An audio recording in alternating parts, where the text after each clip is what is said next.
Hadirin hadirat yang dirahmati oleh Allah, pada kesempatan bulan hari ini hadis yang kita baca hadis yang ke-10. Hadis yang ke-10 ini dari kitab Arba'in Nawawi an Abi Hurairah.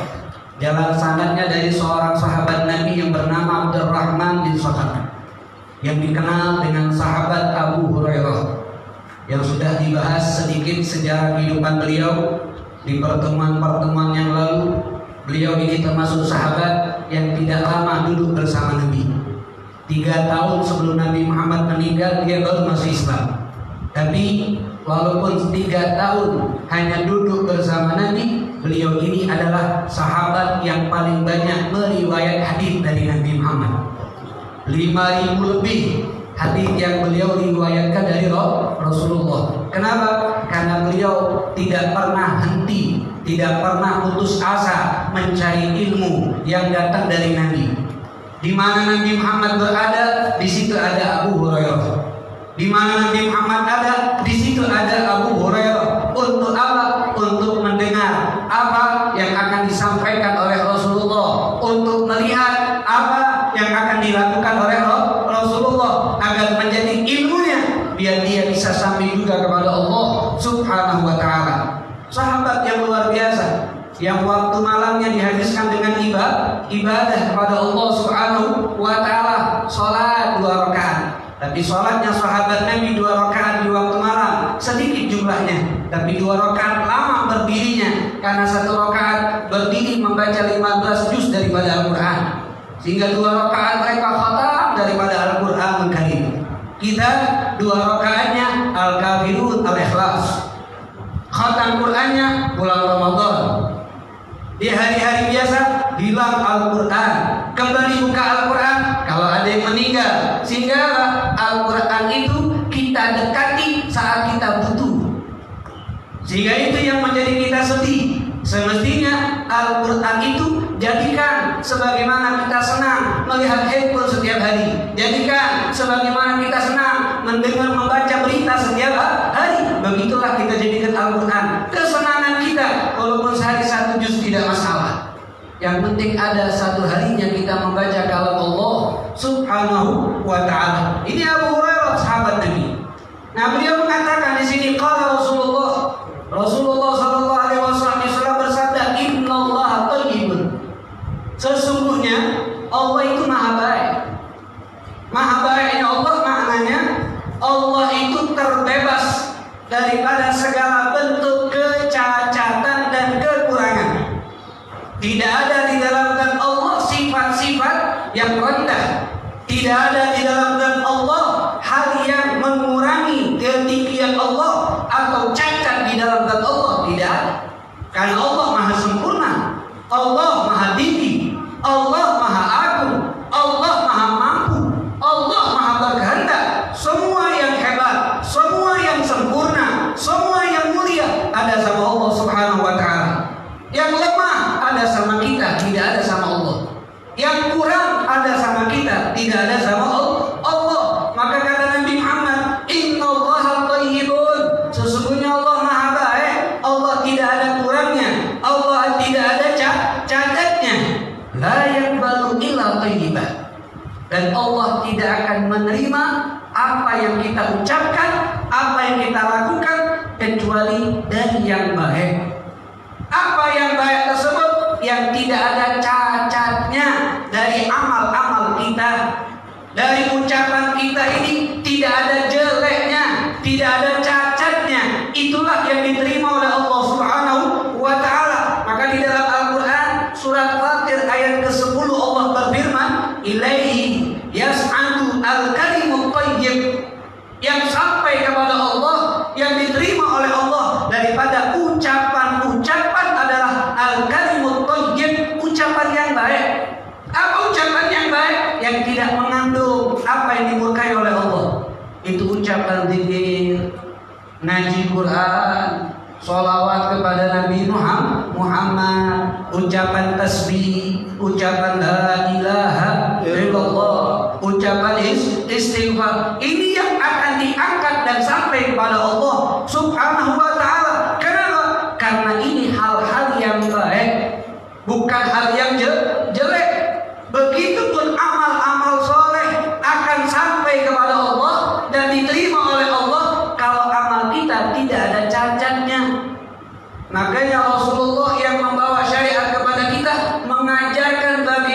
ibadah yang sempurna, zahir dan batin.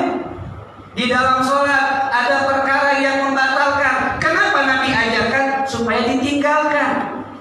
Ada yang dimakruhkan di dalam sholat. Kenapa Nabi ajarkan? Supaya ditinggalkan. Walaupun itu perbuatan makruh, tapi tidak begitu disukai oleh Allah. Kalau ingin tidak ada cacat, hindari itu semua biar bisa sampai dan diterima oleh Allah Subhanahu wa ta'ala. Begitupun menurut hatinya. Tidak boleh ada sombong dalam ibadah, tidak boleh ada riya di dalam ibadah, tidak boleh ada iri dalam ibadah, tidak boleh ada kebencian terhadap orang Islam di dalam ibadah. Kenapa? Kalau ada berarti ada cacat di dalam hatinya. Itu yang mengakibatkan amal solehnya tidak sampai kepada Allah Subhanahu wa ta'ala. Wal amalu sholihu yarfa'uh. Begitulah amal soleh yang akan diangkat dan sampai kepada Allah kalau tidak ada cacatnya. Jadi di situ Rasulullah mengingatkan, kalau ingin amal kita ini sampai sama Allah, maka beramallah dengan baik. Jangan sampai ada cacatnya. Jangan sampai ada kurang. Cacat dan kurang ini bukan menurut penilaian kita, tapi menurut penilaian syariat. Siapa yang membawa syariat? Itu Nabi besar Muhammad sallallahu alaihi wasallam. Termasuk sedekah. Sedekah ini amal soleh. Dan sedekah kita bisa diterima oleh Allah kalau cara sedekahnya benar. Uang yang dipakai untuk sedekah, uang halal. Makanan yang dia berikan kepada orang lain, makanan halal. Atau dia mendapatkan makanan tersebut dari cara yang halal. Itu yang diterima oleh Allah Subhanahu wa ta'ala. Tapi kalau sedekahnya dari uang halal, uang hasil judi disedekahkan, uang hasil merampok disedekahkan, uang hasil menipu disedekahkan, walaupun itu kerjaan-kerjaan baik, tapi caranya tidak baik karena tidak mengikuti aturan syariat, sehingga sedekahnya tidak diterima oleh Allah Subhanahu wa ta'ala. Sedekahnya tidak mendatangkan pahala, yang ada mendatangkan dosa. Itulah dalam hadis yang lain Rasulullah mengatakan, man kasaba malan haraman, siapa orang yang mencari harta haram, kemudian dia sedekahkan harta haram tadi, entah untuk menafkahi keluarganya, memberikan kepada fakir miskin, membangun masjid, membangun yayasan, membangun mushola, hal-hal yang baik. Lam yakun lahu fihi ajrun, dari sedekah yang dari haram tadi tidak ada pahala sama sekali. Wa kana ithmu alaih, yang ada dosa yang akan Allah Subhanahu wa ta'ala berikan kepadanya. Kenapa? Karena caranya tidak baik. Allah Maha baik dan tidak akan menerima kecuali dari yang baik. Jadi kita pikirkan taat ibadah. Jangan hanya sekadar ibadah tapi tidak memikirkan apakah sudah betul atau belum, baik atau tidak. Karena kita ingin ibadah kita disampaikan dan diterima oleh Allah, agar kita mendapatkan pahala dan rahmat dari Allah Subhanahu wa ta'ala. Sebab itulah perlu kita belajar syariat ini. Bahkan yang kita pelajari bukan hanya cara sholatnya, tapi yang bisa merusak sholat harus dipelajari juga. Jangan hanya belajar rukunnya, bacaannya saja yang bagus, tapi pelajari apa saja yang bisa membatalkan. Kenapa? Karena itu kalau tidak dipelajari, terjadi dalam sholat kita tidak sadar. Ternyata itu yang buat sholat kita tidak diterima oleh Allah. Sama seperti kalau kehidupan ini, jangan hanya mempelajari tentang obat, tapi pelajari juga tentang sakitnya. Kalau dia tahu belajar tentang obat, tapi tidak pernah mempelajari sakitnya, maka obat tadi tidak akan manfaat. Ini obat buat sakit apa? Ini obat buat sakit apa? Tapi kalau dia pelajari, oh penyakitnya ini, yang bisa begini, oh obatnya begini, maka bisa seimbang. Dan ketika mempelajari penyakit, untuk apa? Dia tahu, oh ternyata kalau penyakit ini bahaya terhadap tubuh, yang kebanyakan akibatnya akan meninggal. Dia akan menghindari dirinya jangan sampai terkena penyakit tersebut. Begitulah syariat ini mengajarkan. Jangan hanya mempelajari perkara yang baik, pelajari juga perbuatan dosa. Bukan untuk diamalkan, tapi untuk dihindari. Biar tahu bagaimana cara menghindari perbuatan dosa tersebut. Kenapa? Dia tahu ini perkara yang dilarang oleh Allah Subhanahu wa taala. Innallaha thayyibun la yaqbalu illa thayyiban. Imam Sufyan Ats-Tsauri pernah dia menceritakan, beliau itu pernah berjalan melewati pasar. Melihat ada satu orang laki-laki mengikuti satu ibu-ibu dengan membawa tas. Dia mati oleh Imam Sufyan Ats-Tsauri, ternyata lelaki ini mengambil uang dari tasnya ibu tersebut, mencuri. Setelah dia curi, lari dia laki-laki. Imam Sufyan Ats-Tsauri mengejar. Setelah ketemu, ditanya oleh Imam Sufyan, kenapa kau mencuri? Karena Imam Sufyan itu melihat ketika orang tadi berhenti dan ketemu uang tadi, uang hasil curian, dia sedekahkan kepada anak yatim. Semuanya dia sedekahkan, tidak ada satu pun yang dia ambil. Sehingga dia tanya, kenapa kau mencuri? Dan kenapa hasil curian kau sedekahkan? Biasanya orang pada umumnya kalau mencuri untuk bersenang-senang, bukan untuk berbuat baik. Kenapa kau seperti ini? Jawabannya, karena aku pernah mendengar kalau kita berbuat dosa, maka dicatat satu dosa oleh Allah Subhanahu wa taala.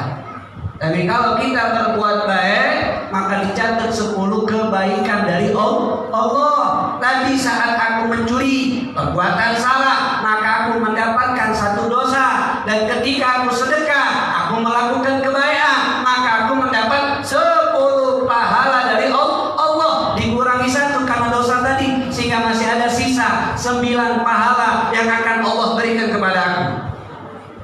Akhirnya kata Imam Sufyan apa yang kamu kira itu salah. Kebaikan yang akan Allah balas dengan 10 pahala kalau caranya sesuai dengan cara yang baik. Ini cara kamu, cara tidak baik. Kenapa? Uangnya orang yang kamu sedekahkan, bukan uangnya kamu. Apalagi kau mensedekahkan tanpa izin. Kenapa ini orang salah? Karena tidak mengetahui akan cara ibadah dengan betul. Sehingganya dia kira betul, ternyata tidak betul di sisi syariat. Tolak ukur itu bukan menurut kita, tapi menurut syariat. Itu menurut Nabi Muhammad Sallallahu Alaihi Wasallam. Kemudian hadirin hadirat, Rasulullah melanjutkan, wa inna Allah Ta'ala amral mu'minin, dan Allah telah memerintahkan orang-orang beriman bima amara bihil mursalin, sebagaimana Allah perintahkan para rasul-rasul terdahulu. Jadi Allah perintahkan kita sebagaimana ini perintah sudah Allah perintahkan sama Rasul. Apa perintah Allah sama Rasulnya? Dalam Al-Quran surat Al-Mu'minun, Qala ta'ala, ya ayyuhar rusul kulu minat thayyibati wa'malu sholihan. Wahai para rasul-rasulnya aku, makanlah dari makanan yang halal, wa'malu sholihan, dan beramallah amal soleh. Ini perintah Allah sama Rasul. Perintahnya beramal soleh dan mencari harta halal, makan halal. Kemudian Allah perintahkan kita orang mukmin. Wa qala ta'ala, ya ayyuhalladzina amanu kulu min thayyibati ma razaqnakum. Wahai orang-orang yang beriman, makanlah dari yang halal, dari rezeki yang aku berikan kepada kalian. Perintahnya apa yang sama? Perintah dari Allah untuk kita dan untuk Rasul, cari harta halal, makan makanan yang halal, makan dari makanan yang kita dapatkan dengan cara yang halal, karena itu perintah dari Allah Subhanahu wa ta'ala. Maka dalam hadis Rasulullah mengatakan, talabul halali wajibun ala kulli muslimin, mencari harta halal, mencari makanan halal wajib hukumnya bagi setiap orang muslim, laki-laki ataupun perempuan. Berarti kalau kita bekerja mencari uang halal, ibadah. Kenapa? Karena kita menjalankan perintah Allah, menjalankan perintah Nabi. Tapi jangan dijadi senjata. Kata Ustaz, mencari uang halal ibadah. Yang penting setiap hari aku ibadah. Sholatnya juga dikerjakan. Jangan sampai sibuk cari uang, sholat tidak. Jangan sampai sibuk mencari uang, ibadah dilewatkan. Cari uang untuk nafkahi keluarga, untuk makan kita dengan cara yang halal. Tapi kewajiban Allah dalam ibadah jangan ditinggalkan, karena keberkahan uang tersebut akan kita dapatkan dari Allah Subhanahu wa ta'ala. Walaupun sedikit, tapi kalau itu halal nikmat. Walaupun rasanya asam, tapi kalau halal nikmat. Daripada sesuatu yang banyak lezat, tapi dari yang haram tidak nikmat. Kenapa? Karena halal dan haram makanan yang kita makan memberikan pengaruh dalam tubuh ini.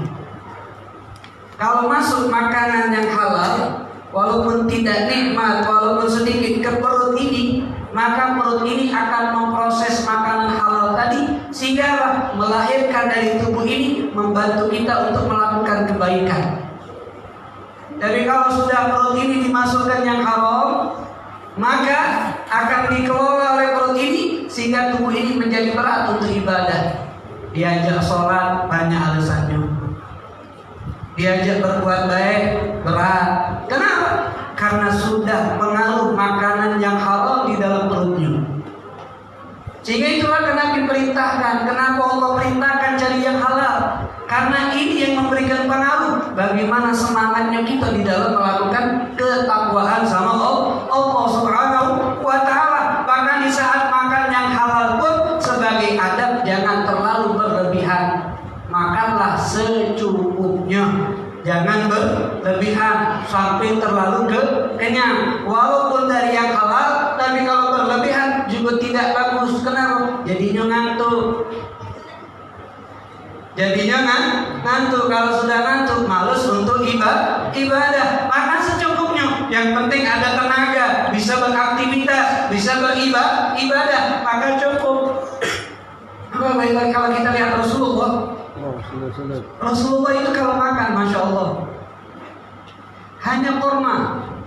Kalau makan roti, itu roti keras. Maka khubuz, rotinya Rasulullah itu bukan roti seperti kita, ada isi coklat, ada isi serikayu, bukan. Rotinya Rasulullah itu roti kering, keras. Kalau mau makannya itu biasa dicelupi kuah atau madu atau susu. Dan Rasulullah terkadang ada roti itu hanya pakai air untuk mencelupinya, tidak ada kuah, tidak ada madu.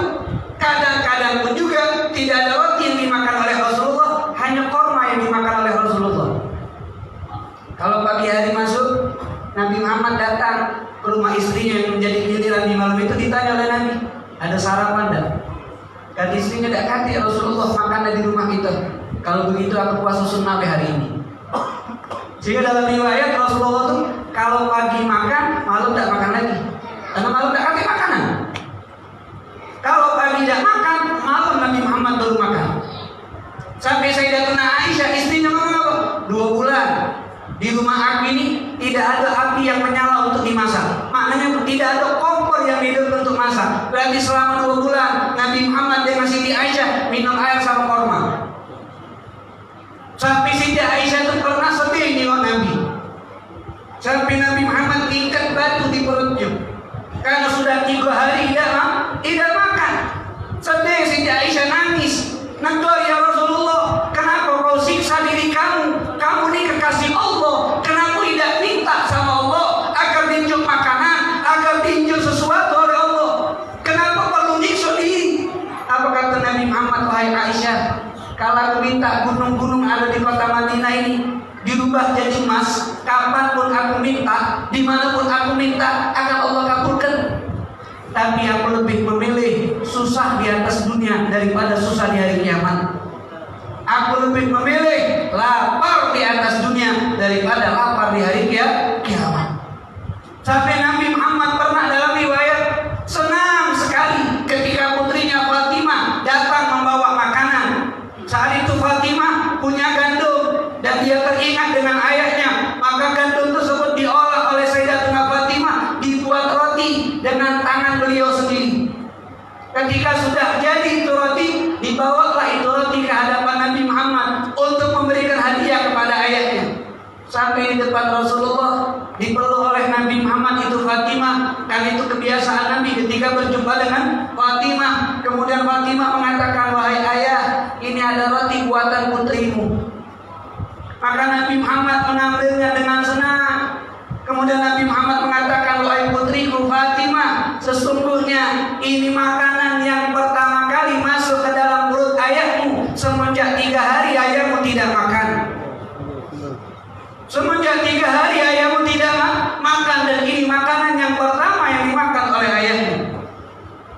Tapi Nabi Muhammad tidak pernah mengeluh akan susahnya urusan ini. Nabi Muhammad jadikan itu kenikmatan untuk bisa lebih banyak ibadah kepada Allah. Alhamdulillah kita nikmat masih makan. Sesusah-susahnya kita masih bisa makan nasi sehari 3 kali. Bahkan ada lauknya. Tapi kita masih kurang bersyukur sama Allah Subhanahu wa ta'ala. Maka dari situ usahakanlah cari yang halal walaupun sedikit. Kenapa? Ada berkah dari Allah.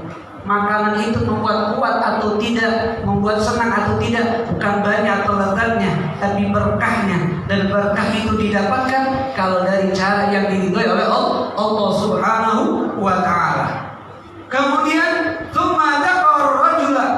Kemudian setelah Nabi Muhammad sampai kedua ayat tadi, Nabi Muhammad menceritakan ar-rajul tentang seorang laki-laki, seorang musafir yutilu safar yang sudah menempuh perjalanan jauh. Ash'ada al-bara, yang sehingga rambutnya berantakan karena sudah terlalu lama di perjalanan sehingga tidak sempat lagi merapikan rambutnya. Al-bara, wajahnya, kulitnya sudah penuh dengan debu karena setiap hari berada di jalan. Yutilu ash'ada al-bara yamuddu yadayhi ila sama, yang mana orang musafir ini mengangkat kedua tangannya meminta sama Allah Subhanahu wa ta'ala.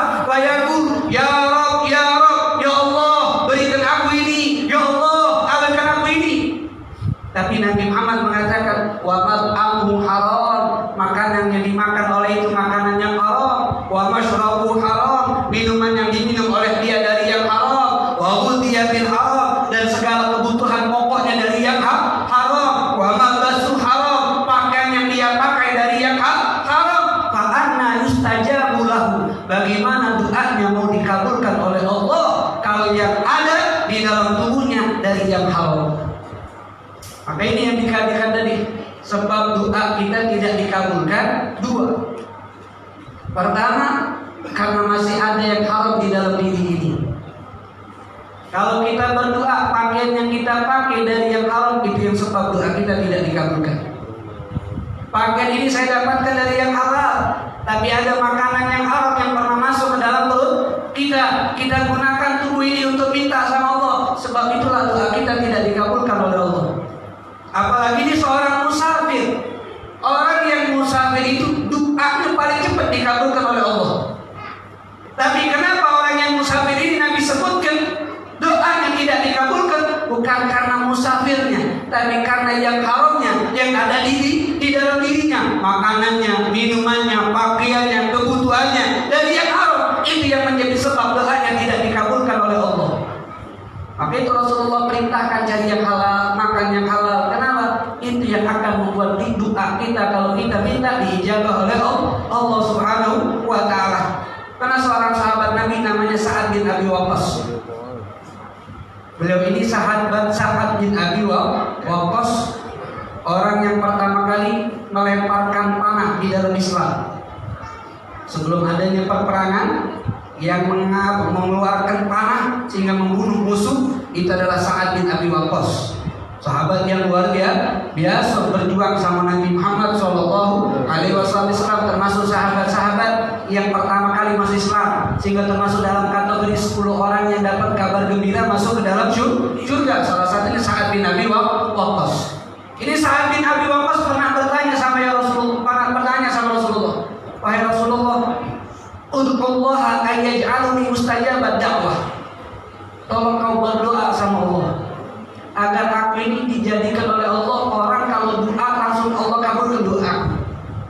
Tolong kau doa sama Allah, minta sama Allah biar aku dijadikan oleh Allah wong yang kalau berdoa langsung dikabulkan. Apa jawaban Nabi? Kata Nabi Muhammad, atib mat'amak, perbaiki makananmu. Maknanya apa? Cari yang halal saat cari makanan. Makanlah makanan yang halal. Maknanya perbaiki makananmu, makanannya halal. Takul mustajabat dakwah, dengan makanan yang halal yang kau perhatikan, walaupun aku tidak minta sama Allah, itu yang menjadi sebab kalau kau berdoa, doa pasti dikabulkan oleh Allah. Jadi gampang kalau ingin cepat doa dikabulkan. Hindari dari yang haram, makanan, minuman, pakaian, segalanya hindari dari yang haram. Kan itu cara untuk doa kita diijabah oleh Allah Subhanahu wa Ta'ala. Ini yang pertama. Yang kedua, sebab doa kita tidak diijabah oleh Allah. Kenapa? Karena di dalam hati kita ini masih kotor. Hati kita ini masih keras. Itu yang menjadi sebab doa kita tidak diijabah oleh Allah. Sahabat seorang ulama namanya Imam Ibrahim bin Adham. Beliau pernah berada di satu kota Baghdad di negeri Irak. Saat itu beliau sedang ada di satu daerah di daerah Baghdad berjalan. Kemudian beliau mendengar ada sekelompok orang sedang duduk bersama berdiskusi. Mereka ngomong, kenapa lah kalau kita doa kita tidak dikabulkan? Padahal Allah ngomong, ud'uni astajib lakum, doa lah pasti akan diijabahkan. Kenapa doa kita sampai sekarang belum diijabahkan? Lewat Imam Ibrahim bin Adham, mereka kenal, dipanggil, wahai Imam, kenapa doa kami tidak dikabulkan? Bukankah Allah berjanji kalau kita berdoa pasti dikabulkan? Apa kata Imam Ibrahim bin Adham? Karena hati kalian mati.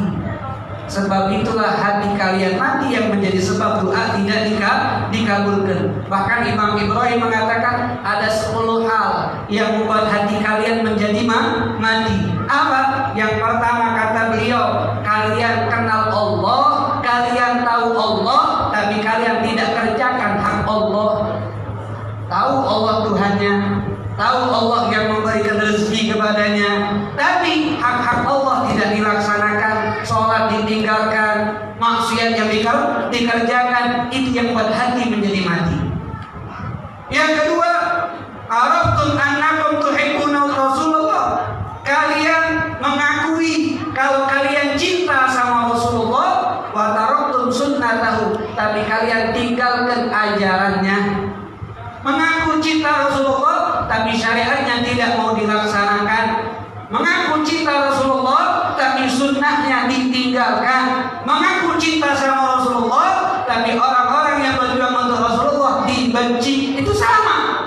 Itu berarti menjadi mati.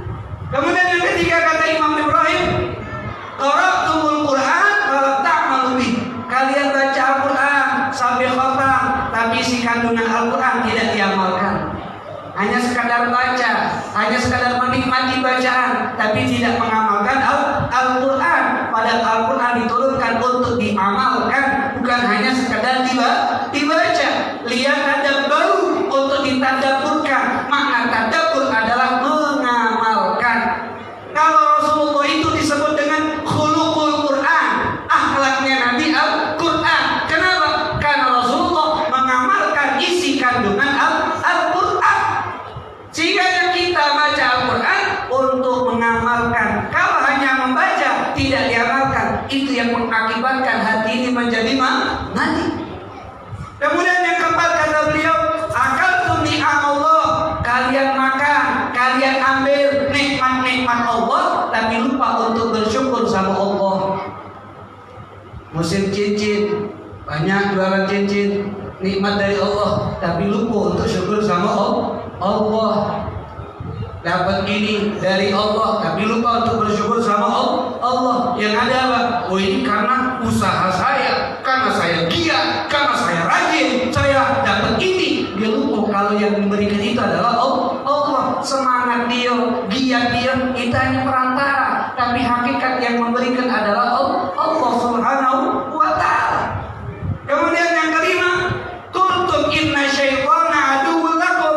Kalian tahu syaitan adalah musuh, walau tukhalifu, tapi tidak pernah dilawan itu syaitan. Yang ada diajak kawan. A'udzubillahi minasyaitonirrajim. Hidup ayo.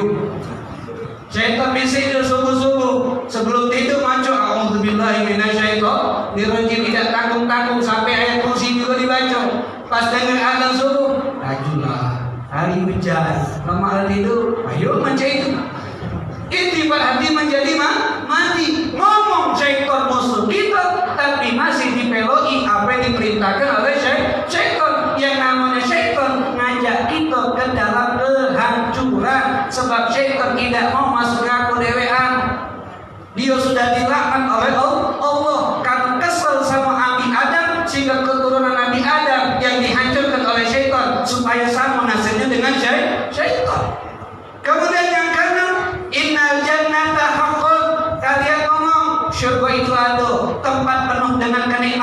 tapi tidak mau beramal yang bisa membuat masuk surga. Pengen berharap kalau aku mati pengen masuk surga, tapi sholat nanda.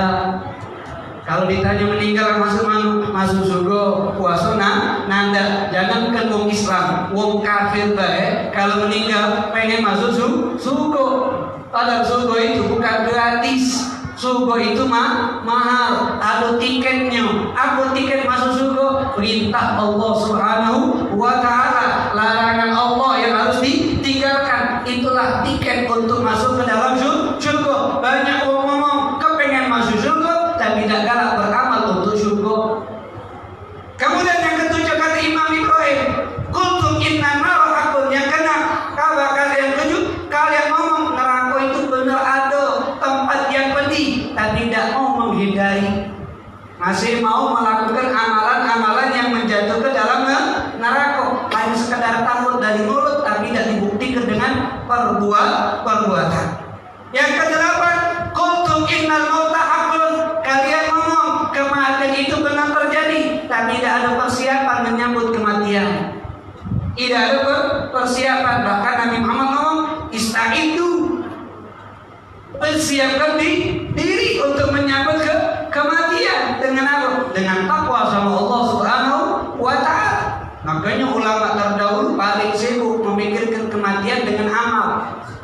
Bagaimana nasib di hari dalam kuburan kakek, jadi terang atau tidak, dapat siksaan atau tidak. Kalau Sayyidina Utsman diceritakan tentang kuburan nangis sampai basah jenggotnya. Kenapa? Kata Sayyidina Utsman, kuburan ini rumah pertama daripada rumah akhirat. Yang selamat di kuburan selamat di hari kiamat. Yang susah di kuburan susah di hari kiamat. Dan kuburan ini rumah terakhir daripada rumah dunia. Tidak kata yang kewang kita, walaupun dia ngomong aku ni cinta mati sama kau, dan kita meninggal ketulah dia.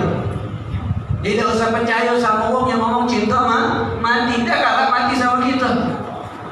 Aku ni cinta matinya sama kau, kita meninggal mati juga tidak, lajulah kau mati. Yang bisa menemani kita selama-lamanya adalah amal kita. Makanya persiapkan diri dengan amal ibadah kepada Allah. Yang kesembilan, ittaba'tum dafatum mautakum. Kalau dulu meninggal itu melok kuburi, tapi tidak pernah ambil pelajaran. Kebanyakan apa? Kelakar. Ada meninggal melok nganter sampai dapat kuburan ngobrol tentang dunia, bukan mikir ke nasib. Mana kakek dan aku nganter kami ini, masya Allah kaminya cuaca cerahnya sejuk, nikmatnya dia meninggal senyum lainnya. Mana nasib aku kakek nih, gaya aku pas meninggal senyum atau cemberut, yang nganter sepi atau banyak, dapat nikmat atau azab, tidak dipikirkan mana nasib dia. Yang ada ayo sekedar nganter, terserah aku maju kuburan, yang penting aku itu pada hati mati. Kenapa? Kalau kita tidak pikir urusan akhirat. Dan yang terakhir, istaghaltum bi'uyumin nas wa nasitum uyubakum. Sibuk nyai kesalahan wong tapi lupa sama kesalahan dewe. Contohnya ini, celananya ada koyak, sikok. Nyingok wong punya celana koyak juga. Langsung dia ngomong, kau nih pakai celana koyak-koyak. Yang benar nih kita pakai celana. Padahal dia tidak sadar celana dia juga ada koyak. Nah ini zaman sekarang, nyai kesalahan tapi lupa sama kesalahan deh. Apalagi kalau sudah berkaitan dengan kekuasaan, kesalahan orang yang tidak senang sama dia dicari. Jangan dicari salah ngomong, hati-hati anak. Nah, lagi ada kamera digegok, lo di kamera ini. Salah ngomong dikit, no ini. Kesalahan yang tidak senang sama dia dicari-cari, walaupun secara hukum tidak salah, tapi kalau tidak nurut mereka kena. Padahal lupa mereka juga banyak salah. Nah ini zaman. Maka jangan kita mencari kesalahan wong. Kenapa? Kalau hidup mencari kesalahan wong, apalagi mencari kesalahan wong yang tidak kati salah, itu salah satu sebab meninggal su'ul khotimah. Dalam kitab Syarah Sulamut Taufik, Imam Muhammad Nawawi Al-Baghdadi Al-Jawi Beliau mengkisahkan di situ ada seorang ulama.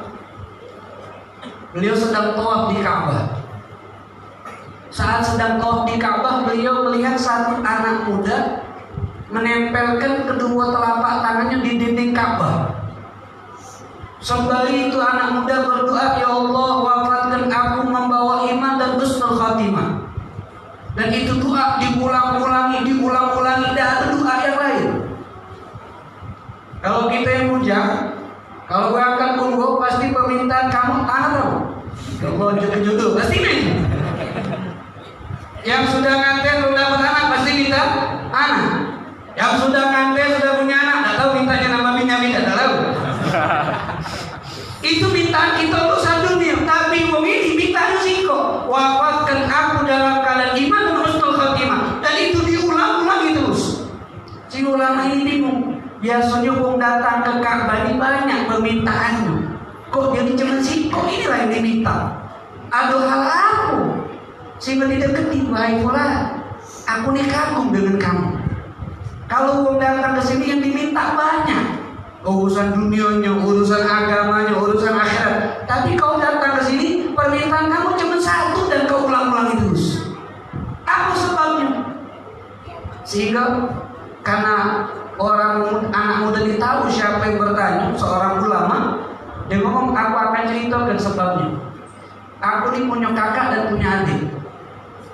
Kakak aku ini muadzin, tukang adzan di masjid 5 waktu, subuh, dhuhur, asar, maghrib, isya. Di satu masjid dia lakukan sukarela tanpa digaji. Dan dilakukan oleh kakakku menjadi muadzin selama 53 tahun usianya. Berarti kalau adzan itu pasti sholat kan? Pasti. Tidak mungkin orang adzan cuma adzan habis lagi tidak. Tidak tahu kalau ada. Ini 53 tahun adzan setiap waktu. Ikhlas dan mau digaji. Pas sebelum meninggal dia manggil aku, kata anak muda ini. Dia ngomong sama aku dalam keadaan sakratul maut, tolong ambilkan Al-Quran. Maka aku dengan semangat mengambilkan Al-Quran. Kenapa? Aku berharap mungkin kakakku mau menutup usianya sedang membaca Al-Quran atau sedang memegang Al-Quran. Setelah aku ambilkan dan aku berikan, ternyata kakak ngomong, mulai sekarang aku tidak beriman lagi kepada ini Al-Quran. Setelah dia ngomong itu, diambil rohnya, meninggal dalam keadaan tidak beriman sama Al-Quran, berarti kafir. Hilang imannya, naudzubillah. Meninggal suul khotimah, bahkan meninggal dalam keadaan kafir, kekal di neraka. Walaupun sebelumnya muadzin segala macam. Dan aku punya adik sama muadzin, tapi adikku menjadi muadzin 37 tahun. Saat dalam keadaan sakratul maut, nasibnya sama seperti kakakku, mau diambilkan Al-Quran. Aku pun masih husnuzon, jangan sampai adikku punya nasib sama seperti kakakku. Ku ambilkan Al-Quran, ku berikan kepada dia. Sampai dia Al-Quran pegang, dia ngomong, aku sekarang juga tidak beriman kepada ini Al-Quran. Sama ucapannya, akhirnya meninggal juga dalam keadaan kafir. Si ulama ini heran, kok bisa dia wafat suul khotimah? Ada perbuatan apa yang selalu dia lakukan daripada perbuatan salah? Ditanya, adakah perbuatan dosa yang selalu mereka berdua lakukan? Maka kata anak muda ini, iya. Walaupun mereka selalu ada di masjid, sholat di masjid, tapi mereka ini berdua suka mencari kesalahan orang untuk diceritakan kepada orang, untuk dibukakan kepada orang. Akhirnya kata seorang ulama tadi, itulah sebab kenapa tidak dijelekkan saat dia hidup, tapi dijelekkan saat meninggal, karena melakukan perbuatan yang membuat hatinya menjadi mati, sehingga dia dicabut imannya saat meninggal. Naudzubillah. Nah, ini kita khawatir seperti itu. Yang mencari kesalahan-kesalahan, yang tidak bersalah, mungkin saat ini masih senang, masih tenang, masih bahagia. Kaget saat sakratul maut, dicabut imannya, wafat dalam keadaan kafir, baru nyesel kaget. Kalau sudah meninggal kafir, kekal neraka. tidak bisa lagi minta dapat syafaat Nabi Muhammad sallallahu alaihi wasallam. Kalau orang kafir di dalam neraka nyesel tidak masuk Islam. Maka kalau orang sudah Islam meninggal bahwa dalam keadaan kafir tambah sama. Dalam Al-Quran Allah ngomong rubbama yawaddul ladzina kafaru law kanu muslimin. Mereka ngomong ketika mereka melihat dalam neraka ada orang muslim tapi diselamatkan karena orang tadi membawa iman, membawa Islam saat meninggal, cuman masih ada dosa. Disiksa dulu dalam neraka, kemudian dikeluarkan, dimasuk dalam surga. Itu orang kafir ini. Cobalah dulu kami terima ajakan Nabi Muhammad masuk ke dalam Islam, maka tidak bakal kekal kami selama-lamanya di dalam neraka. Ini wong sudah dapat hidayah, dapat Islam, tidak dijaga Islamnya karena melakukan hal-hal yang bisa merusak iman. Hati-hati. Kalau tidak ditinggalkan takutnya su'ul khatimah, itu yang buat kita khawatirkan. Mudah-mudahan kita wafat su'ul khatimah. Mudah-mudahan kita wafat dalam keadaan beriman. Mudah-mudahan kita wafat dalam keadaan mengucap kalimat la ilaha illallah, dijauhkan daripada segala hal yang membuat kita wafat su'ul khatimah, apalagi wafat dalam keadaan kafir, dijauhkan na'udzubillah, tsumma na'udzubillah min. Jadi ini harus kita hindari. Jangan sibuk cari kesalahan wong, tapi carilah kesalahan diri dewe, biar pacak merubah diri ini. Kalau hati hidup, doa jadi ijabah. Kalau hatinya mati, itu yang menjadi sebab doa itu tidak dikabulkan oleh Allah. Kalau sudah hati yang haram, hatinya hidup, doa ngapa belum dikabulkan juga? Sabar. Makna dikabulkan itu banyak. Kadang apa yang kita minta itu yang hijau, kadang diganti dengan yang lain. Kenapa? Bagi Allah yang kita minta tidak baik, tapi bagi Allah ini buat kita baik. Kalau minta itu jangan baik buat kita, tapi baik bagi Allah. Sebab baik bagi Allah pasti baik buat kita. Baik bagi kita belum tentu baik bagi Allah Subhanahu wa Ta'ala. Kenapa? Karena yang Maha tahu buat kita adalah Allah Subhanahu wa Ta'ala. Jadi itu caranya. Kemudian juga kalau sudah minta dan hati dosa, hati hidup, kabul dikabulkan, mungkin kita ini masih tergesa-gesa saat minta. Apa tergesa-gesa itu? Ya Allah kabulkan, ya Allah berikan. Sehari 2 hari doa, sebulan 2 bulan doa, masih belum dijawab juga oleh Allah. Akhirnya ngomong, ayo Allah, ngaku tidak dikabulkan, sudah lama aku minta. Akhirnya kesel, tidak lagi berdoa. Itulah makna tergesa-gesa. Kenapa? Kalau dia berdoa lama tapi tidak dikabulkan, akhirnya berdoa lagi. Jangan salah ke Allah. Kenapa? Allah itu senang kalau yang berdoa itu orang mukmin. Dalam riwayat di sini disebut oleh Imam Tirmidzi, satu riwayat dari Imam Baihaqi, kata Jabir bin Abdullah, Rasulullah pernah bersabda, malaikat Jibril yang Allah tugaskan menyampaikan hajatnya seorang hamba yang mereka minta sama Allah. Ketika yang berdoa sama Allah mukmin yang soleh, Allah ngomong sama malaikat Jibril, bis hajat abdi, tahan. Jangan kau berikan permintaan hambaku itu. Jangan kau berikan sekarang, tahan dulu, simpan dulu. Apa alasan Allah menyuruh malaikat Jibril menahan, tidak langsung dikabulkan? Fa inni uhibbuhu wa uhibbu sautahu. Karena aku cinta sama dia, dan aku senang dengan suara dia minta sama aku. Sehingga kalau saya ditahan oleh Allah, aku cinta sama dia kata Allah, dan aku senang sama suara dia. Nah, mungkin kita bertanya, ngapalah sampai sekarang umat Islam belum diberikan pertolongan oleh Allah? Sudah sering kita minta sama Allah, sudah sering kita berdoa sama Allah. Mungkin Allah masih senang dengan suara kita minta sama Allah. Mungkin kalau kita diunjuk kemenangan sekarang, tidak ada lagi yang berdoa untuk umat Islam. Dan lagi yang berdoa untuk Islam. Kenapa? Sudah menang, sehingga ditahan dulu oleh Allah. Sampai kapan? Sampai kita ini benar-benar selalu minta sama Allah, dan sudah masuk ke dalam hati kita peduli dengan umat Islam, peduli dengan Nabi Muhammad sallallahu alaihi wasallam. Tapi kalau yang minta orang kafir, kalau yang minta orang fasik, kalau yang minta orang munafik, Allah langsung ngomong sama malaikat Jibril, "Iqdi hajat abdi." Berikan permintaan hamba itu. Cepat-cepat berikan, jangan ditahan-tahan. Alasannya apa? Fa inni udhridu, karena aku benci sama dia. Wa udhridu sautahu, dan aku benci dengan suara dia.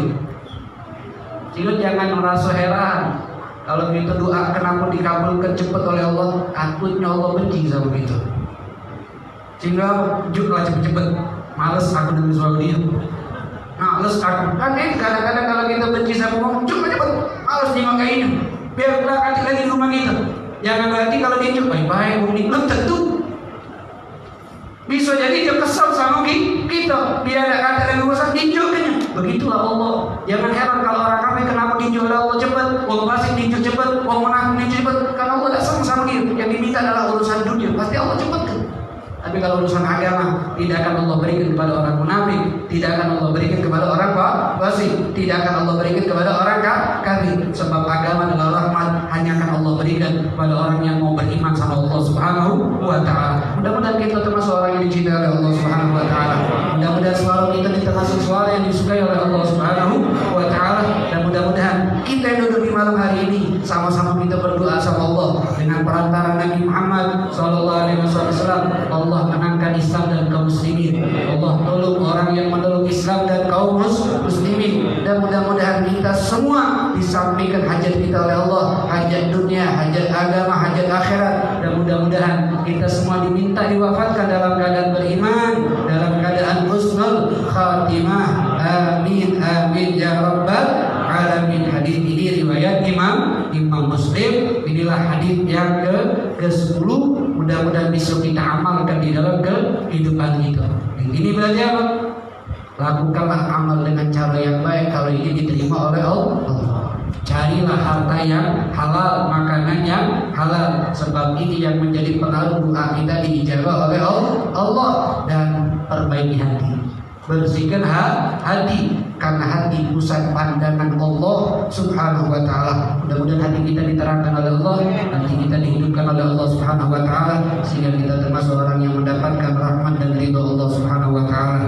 Amin amin ya rabbal alamin. Allahumma hdina bi hudak waj'alna mimman yusari'u fi ridha wa la tuwallina waliyan siwa wa la taj'alna mimman khalafa amraka wa 'asa wa hasbunallahu wa ni'mal wakil, ni'mal maula wa ni'man nasir. La haula wa la quwata illa billahil aliyyil azim. Sallallahu ala sayyidina Muhammad wa ala alihi wa sahbihi wa sallam.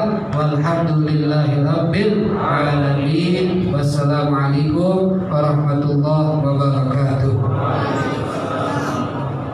Terima kasih Anda sudah menonton video ini. Jangan lupa like and subscribe channel kami di Masjid Jamiul Khairat Channel, karena subscribe Anda membantu kami untuk mengembangkan channel ini. Salam dari admin Polos. Assalamualaikum warahmatullahi wabarakatuh.